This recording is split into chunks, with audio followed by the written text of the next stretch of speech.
Hey guys, welcome back to the channel. So today was going to be tune-up video day. In fact, it has changed. For any of you that wrench on your Foxes, you know that there's always unforeseen stuff that's going to happen. So quick little background story. Yesterday I was at my buddy's shop. I had the convertible up on his hoist. We were going to do the rear main seal in it, and I also had a clutch. You know, if you're going to take the transmission out and change the rear main seal, you may as well change the clutch unless you know yours is in good shape. So transmission came out, seal saver, seal, rear main seal, new clutch went in, transmission went back in, and I brought it home. Now the clutch went well. The only thing is, I think this clutch cable has stretched itself beyond its working abilities, because it's grabbing like right off the floor, like a 1/4 inch off the floor, and even grabbing ever so slightly with the clutch fully depressed. And I mean, it's got the stock quadrant, stock cable, stock everything in it, so I assume that that cable's stretched. It is a brand new clutch too, which, you know, can have a little bit more bite right out of the gate. But anyway, so I'm gonna order a new clutch quadrant and clutch cable to rectify that issue. But I come down this morning and I'm like, you know what, I'm just gonna roll under the car, and I want to kind of celebrate a dry, oil-free garage floor. I got oil on the floor, no kidding. So down to the parts store I go. Went and got an oil pan gasket because I think I got tricked. The old Felpro one piece and an oil filter, because, well, I got to drain the oil out of it to change the oil pan gasket. So it's a massive pain for any of you watching that have done one while the motor is in the car. Like, I was hoping to change that gasket out this winter when I pull the motor out, but I hate oil drips and I hate oil on my floor, so I'm going to be pulling that pan and changing the gasket. So that's coming up. I'm going to do my best to get you under there and show you what's going on. I'm just draining the oil out of it right now. But in the meantime, quick little update for you. So I got a care package from my mom. You guys have probably seen the video of my mom driving my green coupe. She sends me a care package. Now she's already moved. She packed her house up, and she found a bunch of my old stuff. So here's what I got in my care package. Look at this, vintage 1997, the old 5.0 tech guide. Also got my old, so these were the center caps for the 16-inch ponies that came on my green coupe. Sent me 4 of those. And get this, never throw stuff away. So still had my stock intake, upper and lower intake from my green coupe. Got the 5.0 badge, the HO50, and this one, as you can see, is completely shot. Right? So that's going there. Tidy that up nicely, and I won't have to spend hours and hours and hours trying to clean that one up. What else? Oh, so I've got the center console out of the car, just so I can get the shifter off a little easier and we can get the transmission out, right? And I told you I was going to be probably finding all kinds of goodies in the car. Well, here's what we found so far. Some sort of nasty old Dunhill stogie, a lighter, got a pen, and we got a hair roller, which is interesting. So I'm sure I'm gonna find more stuff, but yeah, that's kind of where we sit here, guys. I got the rack in. I didn't video that. I did do a video on some tips and tricks though. I'm not sure if it's going to come out before this video or after this video, but I'll post that up, just on actually how to work the little plastic or Teflon seals that are that seal your lines, your high pressure and low pressure lines, onto your power steering rack.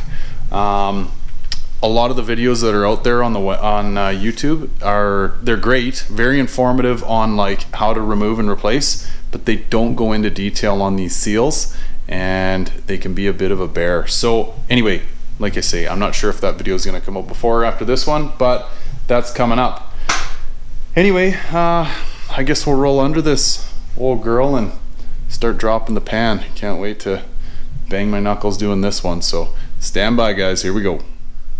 Hey guys, okay, so I'm on day 2 here. Had to set the job down. I got the oil dropped out of this thing, and then life happened, so here we are. Anyway, oil pan is dropped. You won't be able to see it, but you can see I got my 2 oil pan rails laying there, and I got a lot of crud up and around the top of the oil pan, so I'm gonna get down there with my shop vac, and I'm obviously trying to keep as much junk out of the oil pan as possible, ideally 100%. Now, what you can see down here is, well, I've done a video on this. I'll try and give you a link up above here in the video screen that you can click on if you're interested, but I've cleaned all my oil pan bolts up, and I run them through this, it's called black oxide. It's one of the neatest things I've found. Anyway, if you're dealing with raw bolts, essentially you clean them up, wire wheel or blast cabinet. I mean, I gave mine a treatment of Varsol and then ran them over the wire wheel. Time consuming, you got to put the time in to do it. Get them all cleaned up. The cleaner the better, and it needs to be bare metal, but essentially it turns your bolts black. Almost looks like an aluminum black color. So pretty neat stuff. Anyway, maybe well, you can see in the link of the video. I'll see if I can, once I pull these out, I'll show you what I'm dealing with. But yeah, so next is pull the old gasket off, get all the junk out of there, and drop this new one piece in. So stay tuned, stand by. All right guys, quick look at the final here. So this is the black oxide treatment. What I do is I give them a quick little dust with WD-40 when I'm done. There's supposedly like a neutralizing agent that the company that makes this stuff sells. I didn't bother buying it. I hear WD-40 does the same thing, but anyway, it just stops it from oxidizing any more than it's already done, and that's how they turn out. So they're not 100%. I'd maybe give them a hard 98 or 98.5, but these are going to come out this winter again anyway. So anyway, kind of a neat little trick for you. So back onto the cart. All right guys, we got her.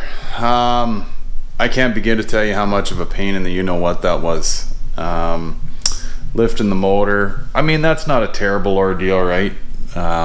Loosen the fan shroud and undo your motor mounts and lift it up. Obviously you need the engine hoist to do it, but anyway, got her in. It's like 1:30 in the morning. The hardest part was trying to get the gasket down and around the oil pickup.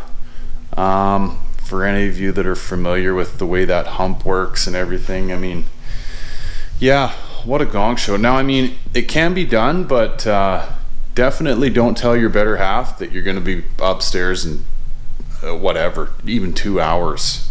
Good grief. I don't know, maybe I just got a bad string of luck on it, but she's back together. And yeah, I mean, sorry I didn't take you under there with me. There was a lot of cuss words and what have you, but for what it's worth, there's all the black bolts that I was showing you that I did that black iron oxide on. Everything is dry right now. Fingers crossed she holds oil and doesn't leak anymore. Yeah, so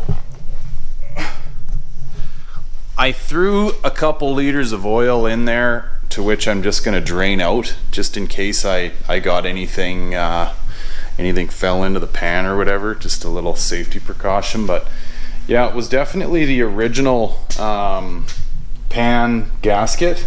Now, somebody had done some really fancy RTV, like, yeah, it's actually like, it's a bit of a joke. I assume somebody paid someone else to try to fix their oil leak in this car at one point in time, and that's probably what they did. So, and probably charged them for a new gasket truth be told. But anyway, that's that about that. Now, I've left this intake hose off. I've actually, so whatever, I mean, you guys have probably seen all this, but I've got all of my stock stuff off the green coupe that I'm gonna throw on here. I mean, it's still got the Motorcraft sticker on it, and kind of neat, right, for this car being so original. Anyway, I left this off because I think tomorrow I'm gonna get after this tune-up, and to get at the plugs on this side of the engine, it's gonna be a little easier. Plus I'm gonna change this stuff out. So stay tuned, guys. We're gonna get after this tune-up, to which I had a lot of people reach out and say they wanted to see a video on that. So I'll show you what a tune-up on this old car is all about, and we'll take it from there. So thanks for tuning in, guys. Always appreciate your views, your likes, your comments, and keep them coming. I feel like I'm getting to know some of you guys so well. I mean, never met you in person, but we chat so often on here. It's just great. So thank you for that. Anyway, we'll catch you tomorrow, and you guys will probably see it the following week. So take care, guys. Bye for now.